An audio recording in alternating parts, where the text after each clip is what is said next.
আসসালামু আলাইকুম, স্বাগত জানাচ্ছি আরটিভি সকালের সংবাদে। আপনাদের সাথে আছি আমি ফারজানা তানি। ধারাবাহিকভাবে টাকা ছাপাতে থাকলে দেশের অর্থনীতিতে নেতিবাচক প্রভাব ফেলবে। আবার এই মুহূর্তে দুর্বল ব্যাংকগুলোকে টাকা দিয়ে সহযোগিতা না করলে তৈরি হবে গ্রাহকের আস্থার সংকট, যার ফলে আরও সংকটে পড়বে দেশের অর্থনীতি।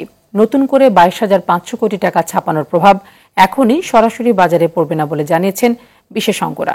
আরও জানাচ্ছেন রফিকুল ইসলাম। গত দেড় দশকে অর্থ লুটপাট আর পাচারের চরম পর্যায়ে চলে গিয়েছিল বাংলাদেশ। ভুয়া কোম্পানির ঋণের নামে ব্যাংক থেকে তুলে নেওয়া হয় হাজার হাজার কোটি টাকা। এমন অস্বাভাবিক লুটপাটে দেউলিয়ার মুখে এখন বেশ কিছু ব্যাংক। গত 16 বছরে মেগা প্রকল্পের খরচ মেটাতে কেন্দ্রীয় ব্যাংক থেকে বিপুল পরিমাণ টাকা ঋণ নেয় আওয়ামী লীগ সরকার। পদত্যাগের সময় শেখ হাসিনা সরকার ঋণ রেখে গেছে 18,36,000 কোটি টাকা। রিজার্ভের বিপরীতে বেশি টাকা ছড়িয়ে পড়ার নেতিবাচক প্রভাব পড়ে নিত্যপণ্যের বাজারে। ধীরে ধীরে কমতে থাকে টাকার মান। পরিস্থিতি এখন এমন পর্যায়ে ঠেকেছে, পকেট ভরে টাকা নিয়েও বাজারের ব্যাগ ভরছে না। আগে যদি আপনার 500 টাকা বাজারে নিয়ে আসতাম ব্যাগ ভরে যেত, আর এখন তো 1500 টাকা আনলেও তো ব্যাগ ভরে না। 4টা কিনলে ওই 5টা কিনা না, কম ভরে যায়। এমন পরিস্থিতিতে নতুন করে 22,500 কোটি টাকা ছাপানোর সিদ্ধান্ত নেয় কেন্দ্রীয় ব্যাংক। 6টি দুর্বল ব্যাংকের তারল্য সংকট দূর করতে দেয়া হয় এই টাকা। কঠোর সংকোচন নীতি প্রয়োগ করার ফলে নতুন করে ছাপানো টাকা অর্থনীতিতে নেতিবাচক প্রভাব ফেলবে না বলে মনে করছেন এই অর্থনীতিবিদ। আসলে সংকোচনমূলক মুদ্রানীতি আমার কাছে দৃষ্টিভঙ্গিতে মনে হয়েছে যেটা কাউন্টার ইনটুইটিভ একটি পলিসি অ্যাপ্রোচ হয়েছে। আপনি গ্রাহকদের যদি আপনি টাকা উত্তোলন করার সেই সুযোগ না দেন, এই গ্রাহকরা যদি রাস্তায় নেমে যায়, তখন কিন্তু আরো ব্যাপক একটি ব্যাংকিং ক্রাইসিসে একটা রিপল এফেক্টের একটি ভয়াবহ একটি ধসের একটি সম্ভাবনা থাকে। So I understand and I sympathize with the decision of the Bangladesh ব্যাংকের গভর্নর। আজকে 6টা ব্যাংকের কথা বলা হচ্ছে, কিন্তু আসলে তো 12 থেকে 15টি ব্যাংক কিন্তু একদম প্রায় দেউলিয়া হয়ে যাওয়ার অবস্থায় কিন্তু পৌঁছে গেছে। তো ধারাবাহিকভাবে যদি মুদ্রা ছাপাতে থাকি, এটা আসলে আমি মনে করি না যে বাংলাদেশের অর্থনীতির জন্য বা বাংলাদেশের টাকার জন্য, বিশেষ করে ডলারের বিপরীতে আপনার ব্যালেন্স অফ পেমেন্ট রিপেমেন্টের জন্য বা টাকা বৈদেশিক মুদ্রার সাথে সামঞ্জস্য রাখার জন্য এটা ইতিবাচক কোনো প্রভাব ফেলে বলে আমি মনে করি না। নতুন টাকা ছড়িয়ে পড়ার 1 থেকে 1.5 বছরের মধ্যে বাজারে সরাসরি প্রভাব পড়বে না বলেও জানান তিনি। আপনার মুদ্রা কতখানি ছাপানো হলো, কতখানি কন্ট্রাকশন করা হলো, সংকোচন করা হলো, সেটার প্রভাব পড়তে আপনার 1 থেকে 1.5 বছর আসলে সত্যিকার অর্থে লেগে যায়। তো আমি মনে করি না এই এই এই বেল আউট, এই সাময়িক বেল আউটের জন্য আমি মনে করি না যে বাজারে ওরকম ভাবে একটি নেতিবাচক ইতিমধ্যে একটি প্রভাব পড়বে। তারপর আমাদের এগ্রেরিয়ান সাপ্লাই চেইনের আমাদের অবশ্যই অগ্রাধিকার দেওয়া উচিত। সেটা আপনার সংকোচনমূলক মুদ্রার নীতি নিয়ে কিন্তু আপনার প্রোডাকশন র্যাম্প আপ করা ছাড়া, আপনার সাপ্লাই চেইন ম্যানেজমেন্ট ঠিক করা ছাড়া কিন্তু আসলে আপনি যতই আপনার সুদের হার যদি আপনি 30% যদি বৃদ্ধি করেন, তাও কিন্তু নিত্য প্রয়োজনীয় পণ্যের দাম কিন্তু যথার্থভাবে কিন্তু কমে আসার কোনো সম্ভাবনা থাকবে না যদি আপনি সাপ্লাই চেইনটা সঠিকভাবে মূল্যায়ন না করেন। সিন্ডিকেট ও মধ্যস্বত্বভোগীদের দৌরাত্ম্য কমিয়ে সরাসরি কৃষকের হাত থেকে পণ্য ভোক্তার কাছে পৌঁছে দিতে পারলে নিত্যপণ্যের দাম সহনশীল হবে বলে মনে করেন বিশেষজ্ঞরা। রফিকুল ইসলাম, আরটিভি, ঢাকা। আন্দোলনে মৃত্যু হলে গর্ব করে বলো ছেলে শহীদ হয়েছে, একথা আওড়াতে আওড়াতেই আজও চোখের পানিতে ভাসে 10ম শ্রেণী পড়ুয়া আলিফ আহমেদের সিয়ামের মা। গেল 5 আগস্ট ছাত্র জনতার আন্দোলনে সাভারের থানা স্ট্যান্ড এলাকায় মাথায় গুলিবিদ্ধ হয়ে চিকিৎসাধীন অবস্থায় মারা যায় আলিফ। এরপর থেকে সন্তান হারানোর শোকে বিহ্বল পরিবার। সাভার থেকে জিয়াউর রহমান জিয়ার তথ্য ছবিতে আরো জানাচ্ছেন ইমরুল কায়েস। আন্দোলনে যাবে না বলে সেদিন মাকে কথা দিলেও বের হওয়ার পর জাহাঙ্গীরনগর বিশ্ববিদ্যালয়ের শিক্ষার্থীদের সঙ্গে লং মার্চ টু ঢাকা কর্মসূচিতে যোগ দেন 10ম শ্রেণীর শিক্ষার্থী আলিফ আহমেদ সিয়াম। ঢাকা আরিচা মহাসড়কের সাভার থানা স্ট্যান্ডে পৌঁছালে পুলিশের ছোড়াগুলিতে মাথায় গুলিবিদ্ধ হন আলিফ। এরপর 2 দিন এনাম মেডিকেলে চিকিৎসা নেবার পর 7 আগস্ট সন্ধ্যায় মৃত্যু হয় তার। পড়ার টেবিল, বই, সন্তানের সব স্মৃতি নিয়ে কাতর আলিফের অসহায় মা। আন্দোলনে যাওয়ার আগে মাকে সান্ত্বনা দিয়ে বলেছিল, যদি ফিরে না আসি, যদি শহীদ হই, তবে তুমি হবে শহীদের মা। কান্না বিজড়িত কণ্ঠে সে কথায় জানান বৈষম্যবিরোধী ছাত্র আন্দোলনে নিহত আলিফের মা। লাস্টে আমাকে বললো যে আম্মু, সাভারের অবস্থা খুবই খারাপ, এখন আমি এখান থেকে একা ফিরতে পারবো না। আমি যে উদ্দেশ্যে ছাত্র এবং সমন্বয়ক ভাইদের সাথে এসেছি, সে উদ্দেশ্যে যেন সফল হই এবং বিজয়ী ভেসে তোমার কোলে ফিরে আসতে পারি। আর যদি আমি না ফিরি, তাহলে আমি শহীদ হব, তুমি শহীদের মা হবে। এটা বলেও ফোনটা কেটে দিছে, আর কথা বলতে পারতেছিল না। আমাকে বলেছিল যে আম্মু, আমি যদি পাইলট হই তাহলে তুমি হচ্ছে যে আমার প্লেনে করে তুমি হজে যাবে। তুমি ভাবো মা, তোমার কত স্বপ্ন, কত আশা, তুমি কত সৌভাগ্যবান যে তোমার ছেলের প্লেনে করে তুমি হজ করতে যাবে। ভাই হারানোর কষ্ট কোনোভাবেই ভুলতে পারছেন না আলিফের ছোট বোন। সন্তান হারানোর কষ্টে কাতর আলিফের বাবাও। 5 তারিখ গুলি হলো, 7 তারিখ 5টা 30 অনুমান, 2-1 মিনিট বেশি কম হবে। তখন বলল যে আলিফ শাহাদাত বরণ করছে। আমার একটা ছেলে মানে সম্বল, এছাড়া আমার কিছু নাই। তাই সরকারের কাছে যে আবেদন, যদি কিছু সরকারিভাবে সম্ভব হয় করবে, এবং সর্বোপরি যারা এই নির্মমভাবে হত্যা করলো দিনে দুপুরে, আমি এদের বিচার চাই। এখন আমার ভাইয়া নিয়ে আমার ভাইয়াকে আমার ঘরে সব জায়গায় খুঁজে পাই। আমার ভাইয়াকে আমি পড়তে বসতে পারি তো, এখন টেবিলে আর ভাইয়ের কথা আমার মনে পড়ে। খাবার টেবিলে আমি খেতে বসতে পারি তো, তখন আমার ভাইয়ের কথা আমার অনেক মনে পড়ে। ইমরুল কায়েস, আরটিভি। শেখ হাসিনা সরকার পতনের পর নিত্যপণ্যে স্বস্তি ফেরাতে নানা উদ্যোগ নেওয়া হলেও কোনোটাই তেমন কাজে আসছে না। বেশিরভাগ পণ্য বিক্রি হচ্ছে বাড়তি দামে। 5 বছরের রেকর্ড ভেঙে কারওয়ান বাজারে পুরনো আলু বিক্রি হচ্ছে 70 থেকে 80 টাকা কেজি দরে। মানভেদে দেশি পেঁয়াজ বিক্রি হচ্ছে 120 টাকায় ও ভারতীয় পেঁয়াজ 100 টাকায়। তবে কেজিতে 6 টাকা কমে BR-28 চালের দাম নেমেছে 56 টাকায়। 10 টাকা কমে ব্রয়লার মুরগি বিক্রি হচ্ছে 175 টাকায়। বাজারে সরবরাহ বাড়লেও 50 টাকার উপরে বিক্রি হচ্ছে বেশিরভাগ শীতের সবজি। 2000 টাকা ছাড়িয়েছে পদ্মার রূপালী ইলিশ।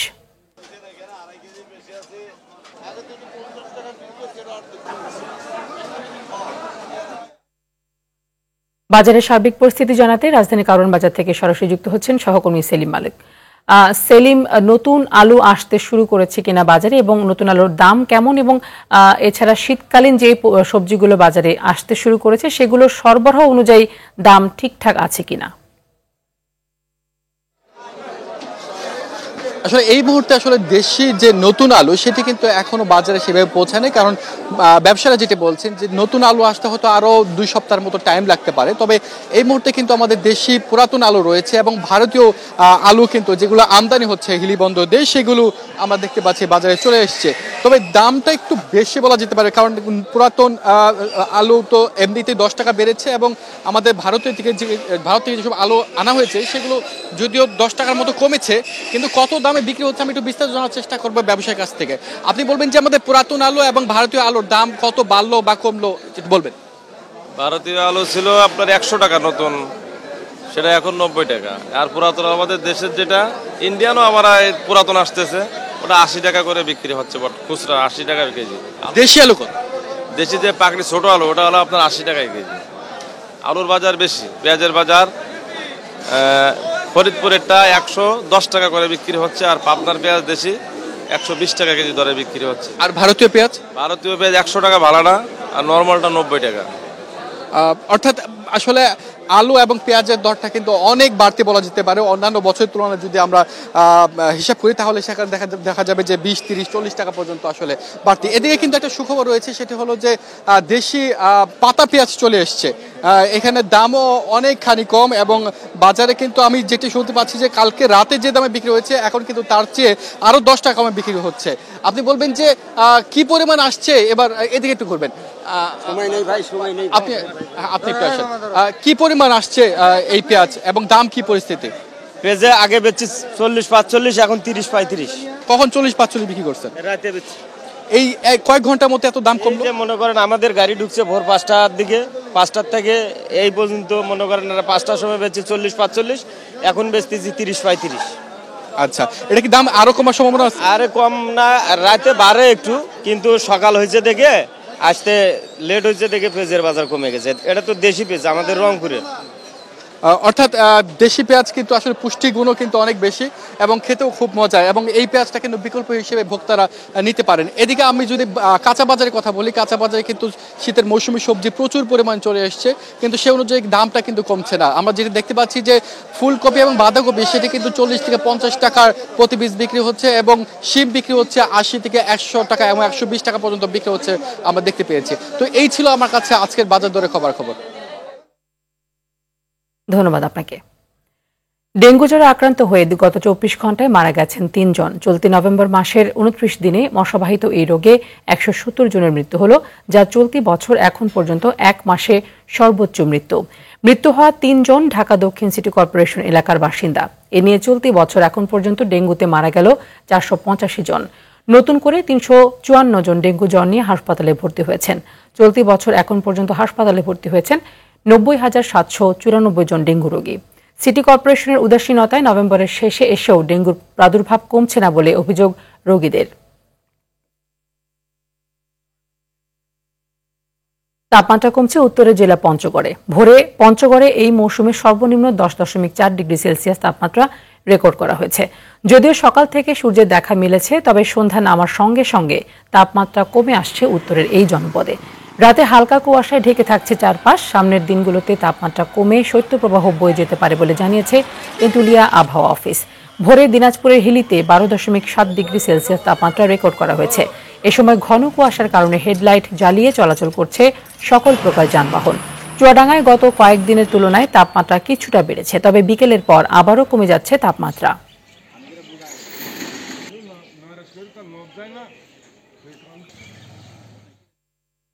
এ বিষয়ে আরো জানাতে পঞ্চগড় থেকে সরাসরি যুক্ত হচ্ছেন সহকর্মী হারুনুর রশিদ। হারুন, তাপমাত্রা যে হারে কমছে, এই পরিস্থিতিতে ওখানকার যে জনপদের যেসব যারা বসবাস করছেন তাদের কি অবস্থা দেখছেন?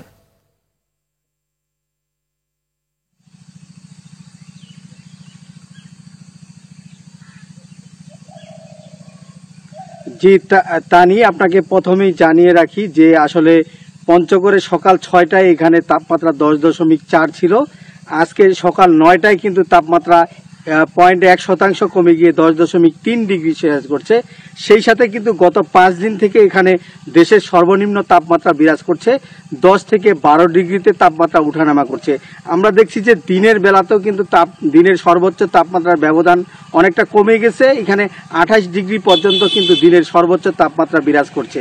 তো এই যে তাপমাত্রা কমছে, শীত নেমেছে, তো সেই শীতের কারণে কিন্তু এখানে পঞ্চগড়ের জনজীবনে একটা প্রভাব পড়তে শুরু করেছে। আমরা দেখছি যে এখন সকাল থেকে সন্ধ্যা পর্যন্ত এখানে মানুষ কিন্তু আসলে শীতের পোশাক ছাড়া কিন্তু ঘর থেকে বের হতে পারছে না। বিশেষ করে সন্ধ্যার পর থেকে কিন্তু শীতের একটা পুরো ইমেজ শুরু হয়। সেই সঙ্গে কিন্তু টিপ টিপ করে কিন্তু কুয়াশাও পড়তে দেখা গেছে। তবে আজকে সকালে কিন্তু এখানে কুয়াশার দাপট অনেকটা নেই, ঘন কুয়াশাও নেই, তবে ঠান্ডা কিন্তু আছে। মানুষজন যারা বের হচ্ছে তারা কিন্তু জ্যাকেট, সোয়েটার এবং যারা পথচারী, সেই সাথে কিন্তু যারা অটো, ইজি বাইক চালক, তারা কিন্তু আসলে শীতের পোশাক ছাড়া বের হতে পারছে না। আমরা যদি শীতের কারণে দেখি যে বরাবরই এখানে হাসপাতালে একটা প্রভাব পড়ে, সেই আমরা দেখেছি যে গত দিনগুলোর মতোই গত সপ্তাহে জুড়েই কিন্তু এখানে হাসপাতালে শিশু ও বয়স্ক রোগীর সংখ্যা বাড়ছে। কারণ হাসপাতালে এখন 100 শয্যার বিপরীতে 200 জন রোগী কিন্তু ভর্তি হয়ে চিকিৎসা নিচ্ছেন।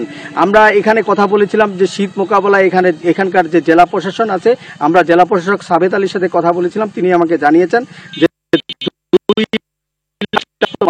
2 মন্ত্রণালয়ে আবেদন করা হয়েছে, তবে এখন পর্যন্ত 2000 শীতবস্ত্র কিন্তু পঞ্চগড়ে এসেছে। তো সব মিলিয়ে যদি বলা যায় যে এখানে রাতে ঠান্ডা এবং সকালেও ঠান্ডা এবং ভোরে কুয়াশা এবং দিনের বেলা একটু গরম অনুভূত হচ্ছে। তা নিয়ে এই ছিল আমার কাছে পঞ্চগড় থেকে শীত নিয়ে সর্বশেষ তথ্য। তানি, ধন্যবাদ আপনাকে। নানা সংকটে হুমকির মুখে বান্দরবানের রাবার শিল্প, ফলে দুর্দিন চলছে এই শিল্পের সঙ্গে জড়িত অন্তত 50,000 মানুষের। শিল্পটি রক্ষায় বারবার দাবি উঠলেও নেই কার্যকর পদক্ষেপ। এ বিষয়ে ব্যবস্থা নিতে সংশ্লিষ্ট কর্তৃপক্ষকে অবহিত করার কথা বলেন উপজেলা নির্বাহী কর্মকর্তা। বান্দরবান থেকে সাফায়েত হোসেনের পাঠানো প্রতিবেদন জানাচ্ছেন রেজওয়ান শরীফ। পাহাড়, ছড়া আর বনরাজিতে ঘেরা পার্বত্য জেলা বান্দরবান। অসংখ্য জাতিগোষ্ঠীর জীবন জীবিকা নির্ভর করে প্রকৃতির এ দানকে ঘিরে। এদের বড় একটি অংশ জড়িয়ে আছে রাবার শিল্পের সঙ্গে। রাবার চাষ, প্রক্রিয়াজাত ও বিপণনের সঙ্গে জড়িত অন্তত 50,000 মানুষ। প্রতিনিয়ত রাবারের চাহিদা বাড়লেও তা আমদানি নির্ভর হয়ে পড়েছে। ফলে দেশীয় পণ্যটির চাহিদা কমে যাওয়ায় সরকার নির্ধারিত মূল্যের কমে বিক্রি করতে হচ্ছে। এতে স্থানীয় ব্যবসায়ী ও শ্রমিকরা ন্যায্য মূল্য থেকে বঞ্চিত হচ্ছে। রাবারটা মূলত 3 গ্রেডে বিভক্ত, A গ্রেড, B গ্রেড এবং C গ্রেড। তো সরকার কর্তৃক যে রেটটা রয়েছে সেটা কিন্তু বর্তমান আমাদের যে পার্বত্য এলাকায় এখানে কিন্তু আমরা পাচ্ছি না। এবং এই এলাকাটা কিন্তু হচ্ছে এই রবার শিল্পের উপর হচ্ছে নির্ভরশীল। এই জীবন জীবিকার যে চাহিদা মাধ্যম সেটা হচ্ছে রাবার। এই রাবারকে কেন্দ্র করে শুধু মালিকগণ নয়, অনেক শ্রমিক, তাদের পরিবার সবাই জড়িত। যেটা করা হয়েছে A grade, B grade, C গ্রেডের, আমরা ওই রাবার বোর্ডের নির্ধারিত রেটের দামটা পাচ্ছি না। এই দামটার বিষয়ে খারা, এই দামটা বিদ্যাঙ্গুলি খারা দেখাচ্ছে। এই দামটার উপর আমি ওই লোকগুলোর খুঁজে বের করার জন্য মাননীয় জেলা প্রশাসক ইউনু মহোদয়, রাবার বোর্ডের সংশ্লিষ্ট যারা জড়িত আছে রাবারের সাথে, আমি তাদের সুদৃষ্টি আকর্ষণ করছি। দেশীয় শিল্প রক্ষায় বিভিন্ন সময় সভা সমাবেশ, মানববন্ধন করেছে সংশ্লিষ্টরা। শিল্পটি রক্ষায় ব্যবস্থা নেওয়ার দাবি জানান তারা।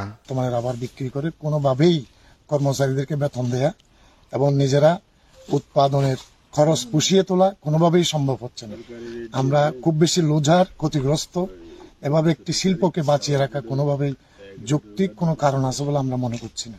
প্রায় 50,000 ফ্যামিলির দায় দায়িত্ব নিয়ে রাবার বাগান আমরা এখানে করছি। আমরা যারা উদ্যোক্তা, আমরা চাই ব্যাট সরকার কর্তৃক 25% কর নির্ধারণ করার মধ্য দিয়ে বাইরের দেশে রাবার যাতে আমাদের দেশে আনা না হয়, এই দাবিটি। আমাদের বেতন নিয়ে পোষাচ্ছে না। আমাদের মালিকের কাছে আমি একটা অনুরোধ করব যে বেতনটা যেন আর একটু বাড়ানোর জন্য। এই বেতন নিয়ে আমাদের ফ্যামিলিতে অনেক কষ্ট হয়ে যায়, আমাদের চলাফেরা করতে খুব অনেক কষ্ট হয়ে যায়। লবার উড়াই মানে 1 টাকা দিয়ে আর ফুসাইতে পারি না, আর চলতে পারি না, বেতনও হম। দাবির প্রতি সমর্থন জানিয়ে বিষয়টি সংশ্লিষ্ট ঊর্ধ্বতন কর্তৃপক্ষের কাছে তুলে ধরার কথা জানান উপজেলা নির্বাহী কর্মকর্তা। রাবার একটা খুবই সম্ভাবনাময় শিল্প। তো আমাদের বান্দরবান পার্বত্য জেলার নাইখানছড়ি রাবার বাগানের জন্য অনেক বিখ্যাত। এখানে একটা বড় অংশ জুড়ে রাবার, 16,500 একর জমিতে আমাদের রাবার চাষ বা রাবার উৎপাদন করা হয়। তো এখানে আমি বলবো প্রত্যক্ষ এবং পরোক্ষভাবে অনেক লোকেরই জীবিকা এখানে জড়িত আছে। এখানে এখন ওনারা যেসব ওনাদের সমস্যাগুলোর কথা তুলে আমাদেরকে স্মারকলিপি দিয়েছেন, এই শাস্তি আমাদের মাননগর জেলা প্রশাসক মহোদয় বরাবর ফরওয়ার্ড করে দিব এবং পরবর্তী যে কাজ করা লাগবে সে কাজ আমরা শুরু। দেশীয় শিল্প রক্ষায় কোনো রকম কালক্ষেপণ নয়, এমনটাই চাওয়া সংশ্লিষ্টদের। রেজওয়ান শরীফ, RTV। চট্টগ্রামে আইনজীবী সাইফুল ইসলামকে হত্যা ও আইনশৃঙ্খলা রক্ষাকারী বাহিনীর উপর হামলার ঘটনায় আরও 3 জনকে গ্রেফতার করেছে পুলিশ। গেল রাতে নগরের কোতোয়ালি এলাকা থেকে বাবলাধর, সজলশীল ও দুর্লভ দাসকে গ্রেফতার করা হয়। বিষয়টি নিশ্চিত করেছেন কোতোয়ালি থানার ভারপ্রাপ্ত কর্মকর্তা ফজলুল কাদের চৌধুরী। পুলিশ বলছে, গ্রেফতার 3 জনের মধ্যে দুর্লভ দাস আইনজীবী হত্যার সময় অস্ত্র হাতে ছিলেন। ভিডিও ফুটেজ দেখে তাকে শনাক্ত করা হয়েছে। এ নিয়ে গ্রেফতার আসামির সংখ্যা দাঁড়ালো 38 জনে। এর মধ্যে হত্যায় জড়িত ছিলেন 9 জন। এদিকে আইনজীবী হত্যার ঘটনায় পরিবারের পক্ষ থেকে এখনো মামলা হয়নি, তবে মামলার প্রস্তুতি চলছে বলে জানায় পুলিশ।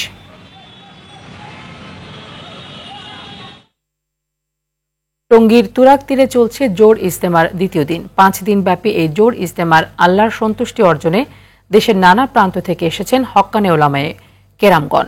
শুক্রবার তুরাগ নদীর তীরে ফজর নামাজের আমবায়নের মধ্য দিয়ে শুরু হয় জোড় ইজতেমা। প্রথম পর্বের আয়োজক শুরাই নিজাম।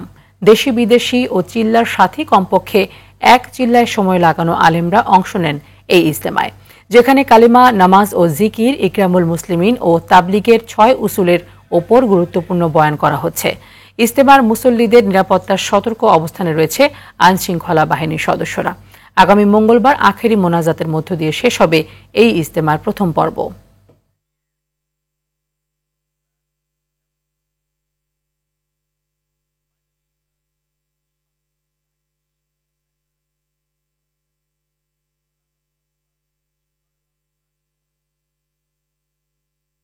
টঙ্গীর তুরাগ তীর থেকে এ বিষয়ে আরো জানাতে সরাসরি যুক্ত হচ্ছেন সহকর্মী তারিকুল ইসলাম তারেক। ইজতেমায় মুসল্লিদের উপস্থিতি সহ সার্বিক অবস্থা জানাবেন।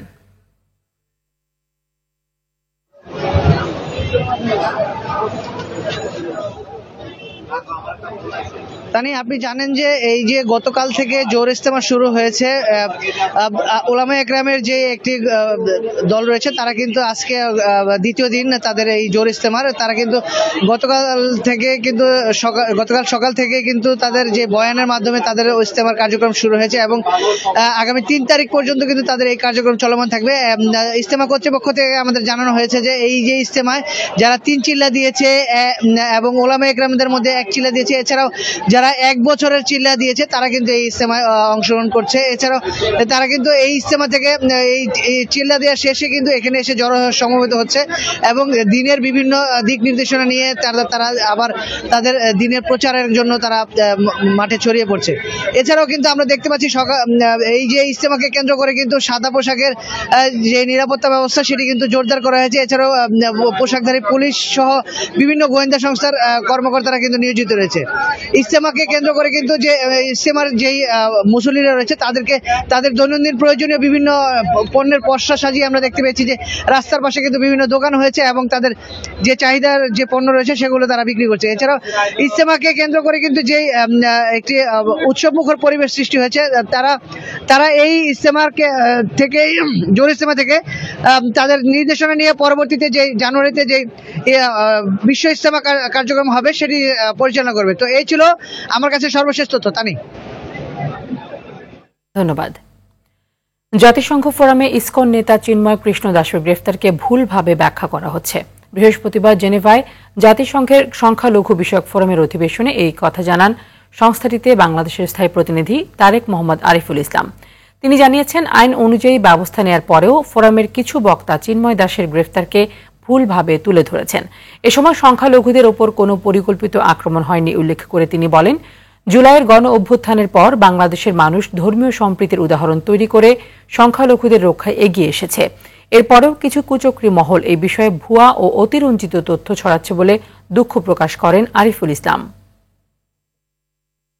সকাল সংবাদ এই পর্যন্তই। মধ্যাহ্নের সংবাদ 12টায় দেখার আমন্ত্রণ রইল। ধন্যবাদ সবাইকে।